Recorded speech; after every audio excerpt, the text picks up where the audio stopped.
ছোলার ডাল আর চিংড়ি মাছ নিয়ে এসে গেছি রোজকের মতো আমার রান্নাঘরে। অসাধারণ লোভনীয় এক রেসিপিটা দেখার অনুরোধ রইল আপনাদের কাছে। প্রথম থেকে শেষ পর্যন্ত সাথে থাকবেন, আর দেখে যদি ভালো লাগে অবশ্যই কমেন্ট করে জানাবেন। আর কখনও আগে যদি না বানিয়ে থাকেন একবার অবশ্যই বানাবেন এই ছোলার ডাল দিয়ে চিংড়ি মাছ।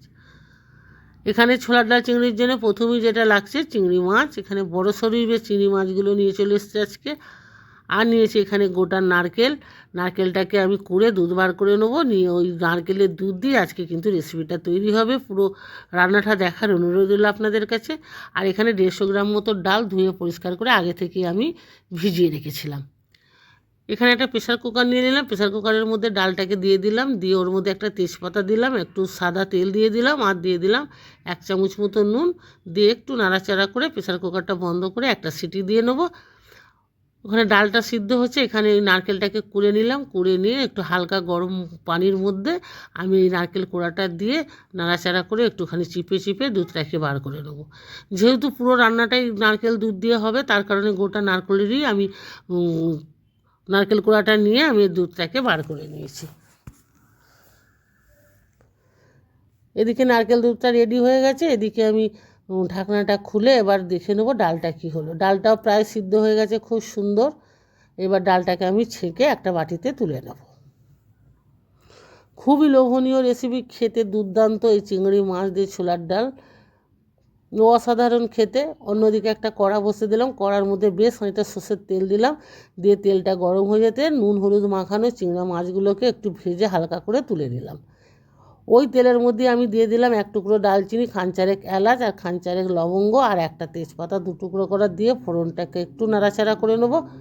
করে নিয়ে ওর মধ্যে আমি একটা বড় পেঁয়াজ পেস্ট করে রেখেছিলাম সেটাকে দিয়ে ভালো করে তেলের সাথে মিক্স করে মিডিয়াম আঁচে পেঁয়াজটাকে কষাতে থাকো। যখন হালকা কালারটা চেঞ্জ হয়ে যাবে এখানে দিয়ে দিলাম 1/2 চামচ মতো নুন, আর দিয়ে দিলাম এখানে আদা রসুনের পেস্ট 2 চামচ মতো। নুনের পরিমাণটা যেরকম লাগবে সেরকমই দিতে হবে।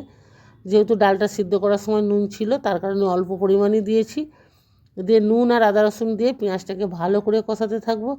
যেহেতু ছোলার ডালটা সিদ্ধ করা আছে তার কারণে মশলাটাকে একদম ভালো করে কষে নিতে হবে। এখানে 1 চামচ হলুদ গুঁড়ো, 1 চামচ কাশ্মীরি লঙ্কার গুঁড়ো, 1 চামচ জিরে গুঁড়ো, 1 চামচ ধনে গুঁড়ো দিয়ে মশলাটাকে অল্প অল্প নারকেলের দুধ দিয়ে কষাতে থাকবো। যতক্ষণ না মশলা একদম তেল ছেড়ে দিচ্ছে বা কাঁচা গন্ধটা যাচ্ছে ততক্ষণ পর্যন্ত এই নারকেলের দুধটা দিয়ে কিন্তু মশলাটাকে কষাতে হবে। এইভাবে মশলা কষাতে কষাতে যখন মশলার কাঁচা গন্ধটা চলে গেল, একদম তেল ছেড়ে দিয়েছে, সিদ্ধ করা ছোলার ডালটা ওর মধ্যে দিয়ে দেবো। দিয়ে মশলার সাথে ভালো করে ছোলার ডালটাকে মাখিয়ে নেবো। খুবই কম উপকরণ দিয়ে এই রেসিপি, খেতে কিন্তু দুর্দান্ত লাগবে। পরোটার সাথে তো খুবই ভালো লাগবে খেতে। দিয়ে আবার একটু নারকেল দুধ দিয়ে দিলাম, দিয়ে ভালো করে আবার একটু নাড়াচাড়া করে নেবো। দিয়ে আরও পরিমাণ মতো দুধটা দিয়ে দিলাম। দিয়ে আবার একটু নাড়াচাড়া করে নিয়ে এবার ফুটে ওঠার অপেক্ষা করব। বেশ ফুটে উঠেছে। এখানে অল্প পরিমাণ চিনি দিয়ে দিলাম। ভেজে রাখা চিংড়া মাছগুলোকে দিয়ে আবার একটু নাড়াচাড়া করে নেব। দিয়ে এবার ঢাকনা দিয়ে ঢাকা দিয়ে দেবো। প্রায় 5-7 মিনিট পরে ঢাকনাটা খুলে আমাদের প্রায় রেডি হয়ে এসেছে এই ছোলার ডাল চিংড়ি মাছের রেসিপি। কেমন হয়েছে আজকের রেসিপি অবশ্যই জানাবেন। আর একবার হলেও ট্রাই করে দেখতে পারেন এই নারকেল দুধ দিয়ে চিংড়ি মাছ ছোলার ডালের রেসিপি, খেতে অসাধারণ লাগে। বেশ সুন্দরভাবে ফুটে উঠেছে, গা মাখা গাঢ় গাঢ় হয়ে এসছে। এখানে আমি খানতিনে কাঁচা লঙ্কা চেরা দিলাম, অল্প একটু গরম মশলা ছড়িয়ে দিলাম, আর দিয়ে দিলাম এখানে 1 চা চামচ গাওয়া ঘি।